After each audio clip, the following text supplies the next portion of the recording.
Who's going to lead the next German government? If you haven't been living under a rock, you're aware that Donald Trump is causing Europeans a big headache right now. Vladimir Putin is too, and I could go on, but we'll have clarity here in Berlin in a few days how the next German government is going to position itself, because Germans are going to the polls on Sunday. So today, Thursday morning, we're going to give you a full Berlin briefing on all you need to know when it comes to the final push ahead of the federal elections, the Bundestagswahl. So we'll talk big issues, key players, latest polls, and then we'll talk smaller parties because they do have a bigger impact than many might imagine. And lastly, predictions. So grab your coffee or your election day schnapps and let's get into it. But Michaela Küfner, before we do this, you're DW's chief political editor, and you and I have just come back from a truly memorable Munich Security Conference where the US Vice President JD Vance gave a speech that sent shockwaves around Europe. Just walk us through what happened there in Munich. Well, absolutely. European leaders were expecting and hoping to learn from the United States what they expect in terms of defense, of the European Union actually taking care of its own defense, spending more money. Instead, he went right to the heart of European democracy. He questioned whether there actually is freedom of speech in the European Union. And quite notably, just over a week ahead of these elections here in Germany, he told Germans to drop the firewall. That's this agreement not to cooperate with the far-right Alternative for Germany here in these elections as well. That sparked a counter-reaction, both from Chancellor Scholz, but also the current frontrunner, Friedrich Merz, the leader of the Conservative Party. So you can see that there is a political consensus here in Germany to stick up for this firewall towards the far right. But clearly, the United States disagrees on the very hallmarks and the basics that make up democracy here in the EU, but specifically in Germany. So let's hear what Friedrich Merz, the person who looks the most likely to win this election on Sunday with his party, what he said to Michaela in the interview after JD Vance gave his speech. Today is a really historic day. The American security guarantees are being called into question. The Americans are questioning democratic institutions, and they are interfering quite openly in an election, including in relation to democratic parties and their majorities. And I have to say it disturbs me. It doesn't surprise me because they have talked about this before, but I firmly reject it. It is not the job of the American government to explain to us here in Germany how we should protect democratic institutions, and we will continue on our course. Yes, and that is actually quite an analysis just a short while after the key partner without whom the Europeans are basically defenseless at this moment in time. It's remarkable criticism from someone who knows that he is very, very likely to have to be able to work with exactly this administration that is now questioning the fundamentals, the bedrock of what these democracies were built on. JD Vance also questioned how important institutions are. And by that, he, of course, means the courts. He means the Constitution. He means the very foundations of democracy. He says that the majorities are more important than that. And this is a questioning what particularly the German lesson in history is, because our constitution, our election system, and also the broad consensus towards this firewall, not to let far-right populists get anywhere near power again, is built on that very experience of institutions breaking down. Matt, I want to bring you in. Matt Moore, who has been travelling the country quite a bit, but perhaps in this context here, it's important for viewers to know that you're also our expert for the far-right AfD party. JD Vance, the US Vice President, after that speech, had a date in Munich. Tell us about that. So After the speech, we learned through Alice Weidel, the leader of the AfD, the woman who is their chancellor candidate, that she had a private audience with JD Vance in his hotel.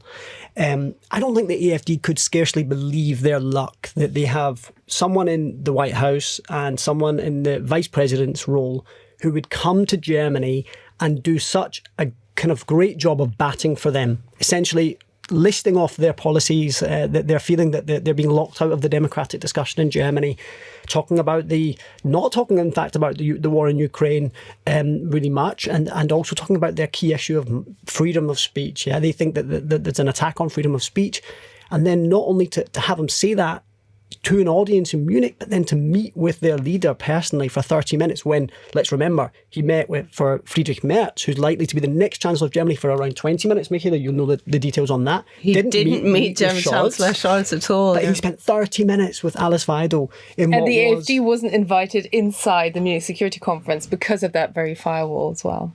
And then, they're saying, we had a really friendly chat. It was Chatham House rules. No details really on what they discussed. I mean, we heard they discussed the war in Ukraine, they discussed domestic politics, but none of the real details of what was said. But just the very fact that took place is an extraordinary coup for the AfD. So lots of people have their eyes on a Sunday. This Sunday, just a matter of hours now before we know what the next German government could potentially look like, because Germans are going to the polls. But Bernd, for an international audience, it is important to know that at 6 p.m. on Sunday, when polls close, we will know certain things, but we won't know others. Can you as our, senior correspondent, political correspondent, you have your eyes on all things Europe. So that lots of Europeans are also watching eagerly to hear what will come out, but they'll have to have some patience, won't they?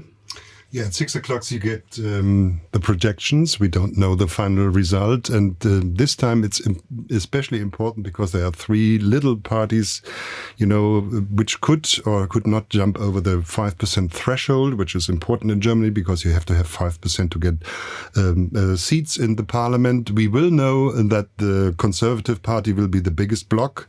The second biggest will be the far-right AfD. And then we don't know exactly, will the Greens or the Social Democrats be the third or the fourth. And it might be difficult then at 6 o'clock already to know who will be able to form a coalition, depending on how many parties are actually in the parliament. There are 630 seats. This time it's easy to allocate them because it's only They've made some reforms to there were some reforms, so it's only now a question how many percent the parties get with the so-called second vote or the really important vote. And then you can do the calculation. But, for example, if the left party, a leftist populist party, comes into parliament, then it might be possible that the CDU, the Conservatives, the CSU, the other Conservative Party, and the Social Democrats form a so-called grand coalition, which is not so grand anymore because the parties are smaller than ever before. Or if the Greens are also needed to form a third, to form a new three-party coalition. So this is all not decided at 6 o'clock. It will take, until maybe 7 or 8, because the polls are very tight and we don't know yet. But beyond the maths, I just want to throw in there, we are in a new reality here. And I just want to come back to that historic moment that Friedrich Merz, the frontrunner, who's likely to become next chancellor, noted at the Munich Security Conference. We just saw a debate where the big elephant in the room was really Trump's comments about Ukraine, about Zelensky. The Europeans face a completely new threat. We've seen 2 emergency meetings of European leaders this week alone, and we're recording on Thursday. It's not necessarily the last one. So the Europeans are completely up against the wall.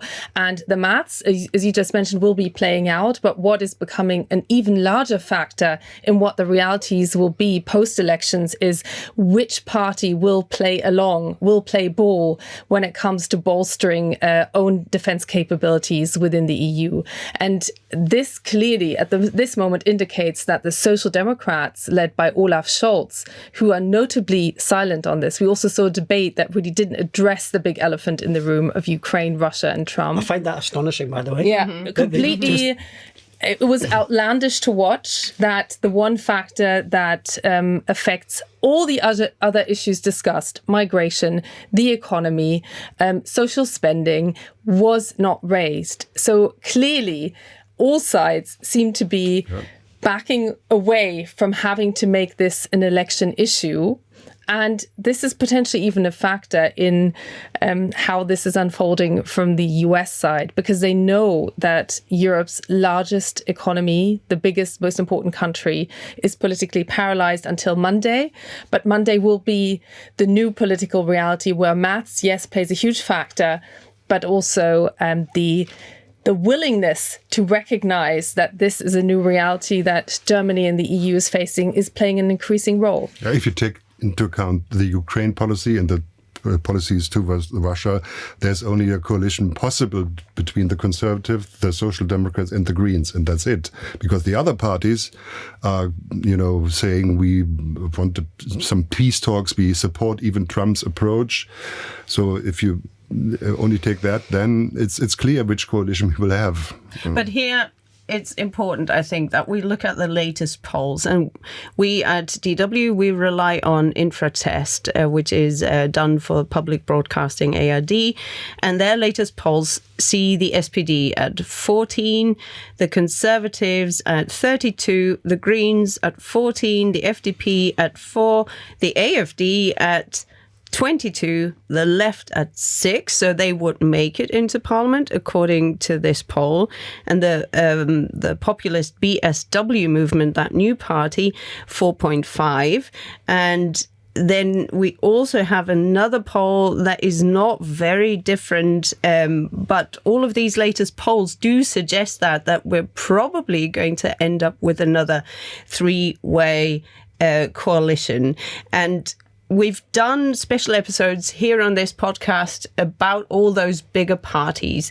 But I think if somebody has not watched anything about the German elections, maybe we should just do a quick recap. If you're interested in finding out more about those bigger parties that are playing a key role, go back, scroll through our playlist. You've got them all in there. But now we'll play a game.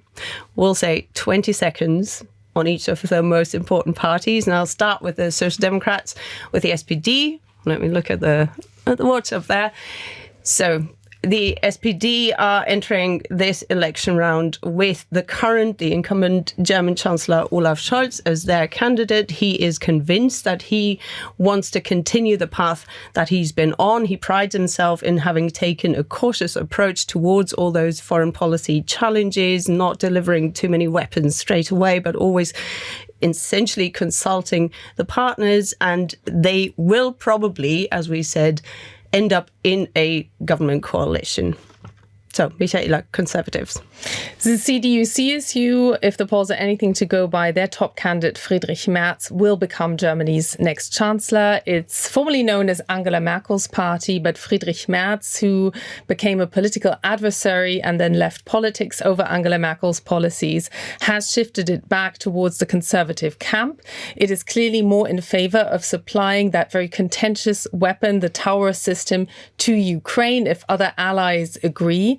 And they're also a living example that coalition is the name of the game here in Germany, because they're actually two separate parties in themselves who are together in one bloc.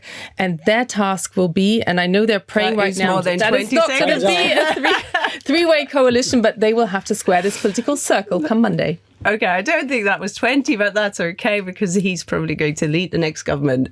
Matt, 20 seconds on the far-right AfD. Start now. So the far-right AfD are the most anti-immigrant party that is in the Bundestag. They will probably be the biggest opposition party if the polls that are right as they stand at the moment. This is a party that basically wants to re-establish relations with Russia. It wants to drop sanctions. It wants to rebuild Nord Stream 2 pipeline and start supplying gas again. It wants to reopen nuclear power stations and coal mines, and it basically drift away from renewable energies. This is a party that wants to leave the euro. This is a party that is fiercely critical of the European Union. So, but as I said, they will probably be the biggest opposition party in the Bundestag. Bernd? 20 seconds on the Green Party. Well, the Greens are campaigning with the two faces they also had already in the Ampel coalition, the traffic light coalition. So the foreign minister and the minister for economics are also there. They managed to come out of this race as the one of the Ampel parties that is actually holding their results from the last elections. SPD and FDP are way down, but the Greens are still on the same level. So this is a kind of a success, you can say, and they are the only party that is talking about a green transition of the German economy towards climate change. It's not. They're the only ones proactively mentioning they're the term at least climate mentioning crisis. it. The others are not mentioning it anymore. And when it comes to coalitions, the Greens are very flexible. They can do coalitions with the Conservatives and also with the SPD. So they have no, problems to do that again, I think. And it depends how much they actually will gain, if they will before or after the Social Democrats in the race. But we've also mentioned or touched upon those smaller parties. Some of them might make it into Bundestag, some of them might not. Why does that even matter? I memean, you have become sort of our expert for the smaller parties. So tell us, why does that matter how they do in the results? That is due to the German election system. You have 630 seats that are allocated among the parties that come into the Bundestag. So the more they are, the smaller is the amount of seats that can be allocated to the bigger ones also. So if you have 2 or 3 of these small parties in there, it will be very difficult to form a coalition with only 2 big parties. So you would need 3 parties, and a 3-party coalition is always unstable, and so nobody wants that actually, but it can happen. There's also the Liberals. There's a very slight chance that they also get in. They want to. You mean the FDP? Yeah, the FDP. They could do a coalition with the CDU then. So it's a really well, if you talk tricky, to them, tricky game this time. They still say that they could get into Bundestag comfortably, and they might even rake up some 9%. And so there are a lot of very optimistic politicians out there still. There's also the theory that you take all the leftist parties, so the BSW, the lefts, the Social Democrats and the Greens together, in theory they could also form some kind of a whatever coalition, to prevent the Conservatives to lead the coalition. But this is a model. This is the point to where I guess it's worth looking at the polling and the expectations, because about a third of voters are still undecided, according to pollsters. That's the expectation. And when you look at individual parties and their potential to gain more support in these elections, the figures are pretty incredible. I've been to one polling briefing where there seems to be an expectation that the Social Democrats, who are currently polling at 14%, that they could have a potential additional 15%. Even the Free Democrats currently fighting for their pro-business Free Democrats, fighting for their political survival, upwards of 2-digit expectation of what their potential. That's a very bold estimation. Yeah. So it adds up to almost 200% actually in terms of the flexibility that people have. At the same time, interestingly enough, the one exception is the far-right Alternative for Germany, which is currently polling at around 21%, and pollsters believe that they max out at 25%. So when you look at this fragmentation here in Germany, the AfD is the one that is the closest to maxing out on its voting potential. And just one historical interjection here. The German election system was, of course, built out of the experience of Weimar that allowed a populist rise of then the Nazis. And that's why there is a 5% threshold here in Germany. Having said that, the fragmentation still is becoming an increasing issue because we don't have a winner-takes-it-all system. But if you talk about the AfD, if they get 25%, and if BSW did make it into Bundestag, then there is also something in the German system that is called the blocking minority. So if you reach a certain number of seats in the parliament, then you can object to vital changes, to the most fundamental changes, for example, to our basic law. But they could potentially, together with the BSW, if the BSW get into Bundestag, also block massive changes that the next German government is thinking about, or one could of be those thinking things, about. One of those things, and this is what's really at stake on Sunday, is the more parties they get in, the more difficult it is to form a coalition. But the big issue is the debt break, right? So we've heard that the major parties are kind of, Friedrich Merz, has said he would be open to a reform of that debt break. You need a 2/3 majority in the Bundestag, and if you don't have 2/3 of the majority, then that debt break reform will not get through, and then that need to borrow huge amounts of money to spend on infrastructure, to spend on rearming the Bundeswehr and defence, and that's a massive issue. And it's just kind of wild to me that in this week, we talked about like what happened at Munich last week, and I kind of find that astonishing. I feel like that scene in that movie, like Don't Look Up, where everyone's kind of warning about the asteroid about to hit, and no one's doing anything. This feels like this election and what just happened in the last week is going to have major consequences for Europe, for Germany, and we're not really dealing with it and wrestling with it. And the fact that, we need to spend huge amounts of money in Germany on infrastructure, on defence, and that could be blocked by one small party getting into it. You're right. I mean, we might look back at this week where there actually is a special hearing of the Interior Committee over this attack that happened in Munich and what more could have been done. So they chose this single issue, a shocking That was the attack. attack that happened when we were all on the train to Munich on the Thursday. Yes. Where a person from Afghanistan drove into a crowd, and a woman and her small child died afterwards due to their injuries. So this shocked the nation, obviously. So we've heard leading politicians, Olaf Scholz, also Friedrich Merz, who's the front runner for to become chancellor, saying, look, Parliament will function throughout, don't worry, because we've asked many times about what happens if Trump does this, does that. Now we're just a couple of days ahead of these elections, and we're seeing this hearing, but we're not seeing all sides come together and say, look, we have to get this reform through. And I have to say that Olaf Scholz has continuously asked for Friedrich Merz to do this.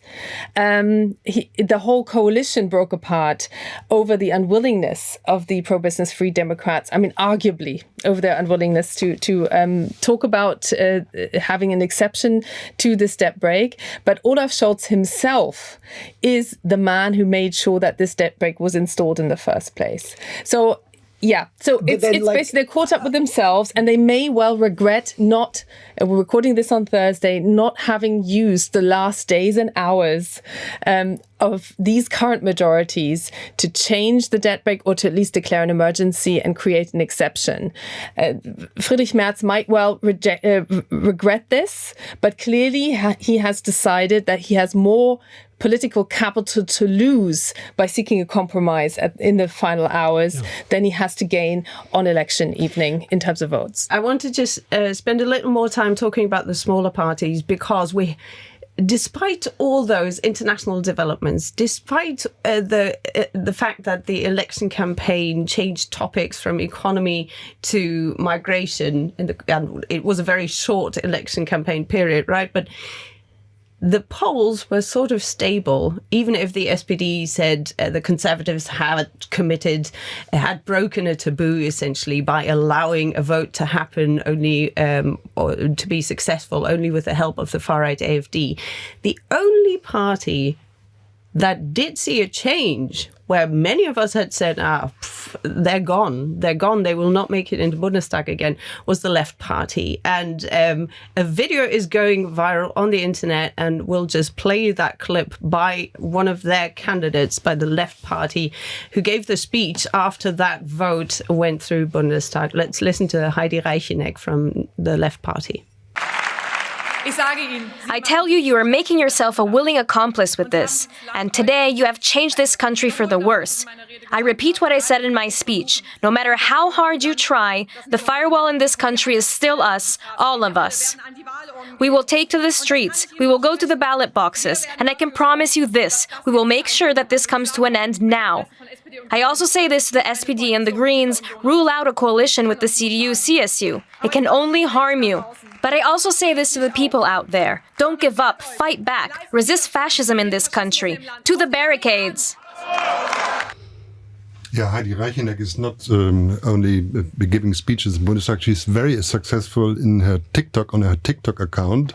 She has a reach of millions, and she's even more successful than the far-right AfD TikTok stars that we talked about recently. Also, they managed somehow to resonate with young voters. So the left is going especially up. in the cities. Yeah, so they're going up in the polls. They started from 5. Now at some polls they see them at 7, even 9%, which is astonishing.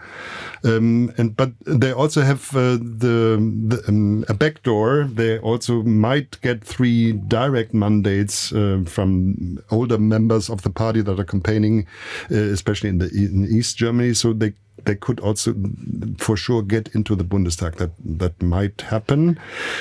And the Left Party is mostly campaigning on social issues and also saying we have to make peace in Ukraine somehow, but they are at least against the Russian aggression. They say this is wrong, this is war crimes and stuff like that, but they don't want any arms delivered into Ukraine. So they would also not fit in any coalition right now. They're also considered pro-Gaza, so they've been quite outspoken when it comes to this topic. And this is something where, of course, if they do get it into Bundestag, that is going to be a whole different aspect as well, to have this voice there, essentially also holding the next German government to account when it comes to foreign policy. So a lot of that is still up in the air. I just want to end this episode on our predictions. Michaela, let's start with you. What do you think will actually happen on Sunday, and what kind of a government are we going to see? Well, I mean, it's pretty clear from the polling that the Conservative CDU-CSU is going to win. Friedrich Merz, I predict, would be tasked with forming a government. I also predict that the Free Democrats, the pro-business Free Democrats, who were the natural ally of the Conservative CDU-CSU, will narrowly not make it into parliament. They've really been fighting a political death fight, but Friedrich Merz hasn't really thrown them any kind of lease of life in this campaign either. And I also expect that he will have to form a coalition with 3 parties, which is actually not what he wanted to do. And that will be a very tough one. Isn't it always a 3-way coalition, though, when the Conservatives lead? I mean, that is something that you hear from Bavaria. Exactly. Well, if you count them as 2 parties, because in one German state, in Bavaria, the CDU doesn't campaign. They leave it to their sister party, the CSU. And they have been very clear that they don't want to go together with the Greens. Your thoughts on that, Markus Söder? Well, Markus Söder, the state premier, says he rules out the Greens, but he's also in the campaign, 2 campaigns before that, he was hugging trees and wanted to talk to the Greens when climate was a much bigger issue at the time during the election. And now he's zoomed in on Robert Habeck, the current vice chancellor and lead candidate, chancellor candidate from the Greens. He doesn't want to see him as trade minister again. So clearly there is some leeway in terms of agreeing on whether the Greens could be part of this or not. I would expect the Conservative CDU-CSU to have a much easier time in the face of Trump and Russia to find some kind of agreement with the Greens, despite the fact that they are very, very far apart, particularly on the migration issue, but there are simply more pragmatists at the top than there are within the Social Democrats, singling out, of course, their parliamentary party leader there, who's very, very much against delivering more weapons and who simply still believes in Russia as a partner. Matt? I hate this question because I have no idea how it will. Sorry. So She's not. I think I said last time that I think they will get, the AfD, the far right AfD will get something like 22, 23, 24%. I don't know. I think that the campaign has been very useful for them in the sense that we've seen Alice Weidel in debate with the Chancellor, with the leader of the CDU, the Christian Democrats. So the AfD have really arrived as a major party in Germany. But well, it has helped that Elon Musk has endorsed her and held an hour-long chat with her. Also something that we talked about here on Berlin Briefing in a special episode. And then but on the other hand, we've seen a side to Alice Weidel where she's been under a lot more scrutiny. That is the leader of the AfD, where a lot more scrutiny, people asking questions about where she lives. This is a person who lives in Switzerland. right? And that a lot Who of people does she didn't know live that. with, Matt? Yeah, so she lives with her Sri Lankan born partner, so in a civil marriage, and they have two sons together. And I think this, for a lot of Germans, they might not have known this, and so A female partner, yeah. yeah. The point being that they're learning a lot more about this party. They're seeing her under scrutiny, and she has reacted to difficult moments in live studio debates. I would say kind of very short-tempered, thin-skinned, irascible, and I don't know whether or not that necessarily helps them to win votes, but I don't know if it necessarily loses them votes, because it is such a kind of core vote that they have. But I guess they'll probably get something like 20, 21, 22, but I don't know. Do you think she'll stay on as party leader? Absolutely, yeah. Bernd, your predictions. Do you hate this question too? No, I'm going with the chaos option. I would say we will have 8 parties in the parliament, so all 3 parties. God, that sounds like Belgium, where you lived for a all long 3 time. parties, all the smaller one could make it, because the polls are not clear and the margin of error is huge. So, and this would also lead to a 3-way party coalition, the Conservatives, the Greens and the Social Democrats. But it could also be that we end up with a hung parliament. That's also possible now after the law, the voting law changed. 316 is the majority you have to get. And I would also just mention the one guy from the South Schleswig Voter Association who has a mandate guaranteed, and he could be the deciding one. He's leaning to the Social Democrats. So just saying. And I just want to recap, actually, that the reason why it's so important that these small parties, whether they come in or not, is because that 5% threshold, like if 3 parties with 4.8 drop out, you need less percentage points to have half the votes in Parliament, of course. And the very last round of questions that I have for you is, we've already mentioned the debt break and the financing of all those major policies that they'll have to implement, the next German government. What else should be the priorities for the next German government, Bernd? Well, the parliament has to answer this huge shift in geopolitical order, what disorder what we have now. This is the foremost question that has to be answered, and then the financing, and then comes all the rest. So it's deal with Trump, Russia, Ukraine, and foreign policy first. It's the only show in town. I don't know. It feels weird to talk about other issues when we're seeing such a geopolitical divide take place, and it feels like a real Zeitenwende, as Germans like to say. Michaela. Well, most important will be the economy and uniting Europe. Germany's task has always historically been uniting Europe. That's why it got a lot of criticism over decades for not showing enough leadership. And that leadership will now have to mean that the next chancellor, most likely Friedrich Merz, knocks some heads together in Brussels, but also makes the financial commitments and at the same time gets the German economy up to speed, because without the economic strength, that voice is not going to be heard. And the formation of the coalition has to be fast. They were talking about Easter. That's not fast enough. It has to be faster. They still think it's fast, though. No, that's Germany's the decisions are due also on European level now. Mm-hmm. So if you wait until Easter, you still have Olaf Scholz, the Social Democrat, there, sitting there at the tables, and he has to make decisions. How does Friedrich Merz get on with Emmanuel Macron? He says they get on very well. Indeed, they did have actually several meetings over the past couple of years where he was reshaping the conservative CDU-CSU. It's easy to say he gets on with Emmanuel Macron a lot better than Olaf Scholz, because they simply do not get on. All right. Well, we'll be talking about all of this a lot. That's my feeling in the next couple of editions of Berlin Briefing. But now you should know everything there is to know before we have special coverage here on DW News on Sunday about those elections, and also on Monday when we know the first results and the first projections are clearer, and then we'll have special coverage for you as well on Monday. So make sure that you come back to where you found this video. And if you're listening, of course, you can find us on all the major podcast platforms. Make sure you subscribe to DW Berlin Briefing. Thanks very much. Do send us your comments. That's feedback@dw.com. We've also got a newsletter. So next newsletter is also going to be giving you a lot of insight when it comes to what's shaking and shaping German politics. Thanks very much.